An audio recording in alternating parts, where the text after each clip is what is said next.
All right, guys, we're going to talk about some R4 concepts today. The first one we're going to begin with is called the halo. It gives us some parameters for how to view the field. It starts by splitting the field into 5 vertical tubes. Okay, so you can see we have 5 vertical tubes there. The reason we have that is because we have 5 eligible receivers that we can theoretically send downfield into those vertical tubes. Each of those tubes have a name. Left to the outside, we have a cushion tube, a collision tube, our crossover tube, our collision tube to the right, and our cushion tube to the right. So the field is split into those 5 vertical tubes. Then we start with what the H represents is the hard deck. Okay, so 7 yards from the line of scrimmage, we make a hard deck. And what that does is separate our vertical space above the hard deck for passing routes from our available space below the hard deck, which is where our box and our flat routes are for our outside route space. So now that the hard deck is in there, we're going to eliminate the tube lines below the hard deck. And now we're going to use the A here is to build the apex. Now, apex means it's the point in the middle of two things. So the apex lines are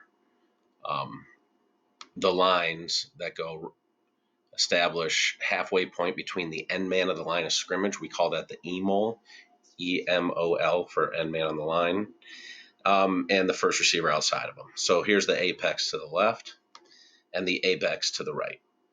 After that, the L portion of this is for the center line, which we establish right here as the center line. Now we have our run box formed, and we have the right side of our run box. The center line separates that from the left side of our run box.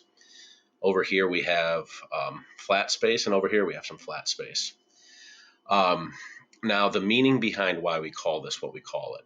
The cushion tube on the outside, we call it that because we are measuring pre-snap the intent of the defense in this tube based on the cushion this guy gives us. Is he above the hard deck? Is he below the hard deck? Is he pressed up? Is he outside the receiver?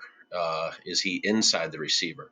The way he's going to align kind of gives us some hints as to the intent of what the defense is trying to do. So in the outside tube, pre-snap, we're going to measure the cushion of this corner over the receiver. Same thing over here. In the outside tube, we have a cushion tube because the cushion of the defender in this tube helps us decide the intent of what the defense is going to do. Now, in these collision tubes here, we call them collision tubes because typically in this part of the field space, in route space, the defenders out here are going to try to get a chip on our R and our Y. They're going to try to not let them get a free release. They're going to collision them on the way to their part in the zone if they're not in man. So this is called a collision tube, and that's kind of a post-snap look for us to evaluate how are they going to apply collision to these routes. So that's why we call those the collision tubes. The crossover tube is the middle tube, and it spans from tackle box, from left tackle to right tackle. And it's the crossover tube because if we're sending routes across the field, they're crossing over that line.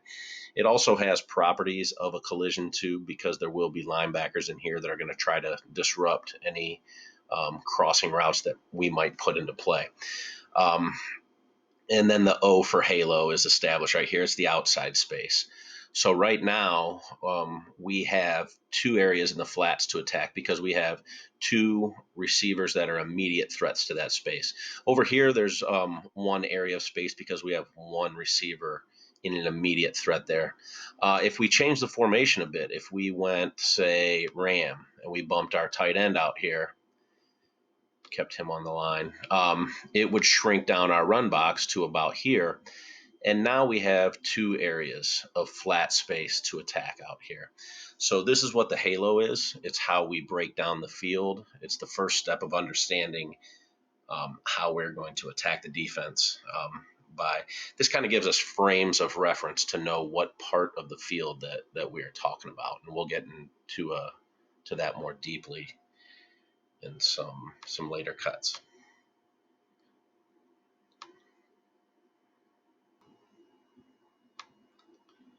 Okay, now let's look at a different formation. We got rip here. We're on the left hash.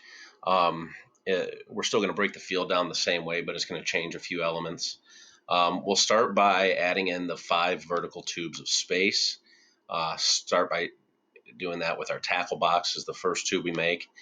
And then we split the field into 5 vertical tubes again because we have 5 eligible athletes to send into those space. Now, because we're on the left hash here, it gives us a little different look at the field. We still have a cushion tube on the left side. Now our crossover tube is over here because this is where our box is going to be built from. The crossover tube goes from tackle to tackle. So that gives us a collision tube to the right, another collision tube to the right, and then a cushion tube on the outside. So to the field here, we have 2 collision areas because both the tight end and the R are going to be expected to get some collision action here. But again, with the halo, the first thing that we're going to look at is the hard deck. So we put the hard deck in at 7 yards from the line of scrimmage. Again, the hard deck separates vertical route space from underneath space for our run box and our outside route space. So now we're going to eliminate the part of the tubes below the hard deck at this point again, and we're going to put in the apex, the second part of the halo, the A. And that goes from EMOL to first receiver on the left and EMOL to first outside receiver on the right. Now that establishes our run box. The next part of halo, the L, is the center line, okay? And that breaks up right side of the box from left side of the box. All right. So now what we have here, we have 7 gaps on the inside. We have 2 flat areas to attack with 2 immediate threats to that route space. We have 1 flat area to attack here, and we have our 5 vertical tubes to attack up there. All right, now we can we can change the size of the box and the outside route space by running a different formation here. If we go into Robo and we flex our tight end out, kind of shrinks down our box a little bit. There's the new apex. And now what we have is 3 outside flat space routes. And here's our box here. So that's how we're going to break down the field initially. 5 vertical tubes, cushion tubes, collision tubes, and crossover tubes, our box space, and our outside flat space.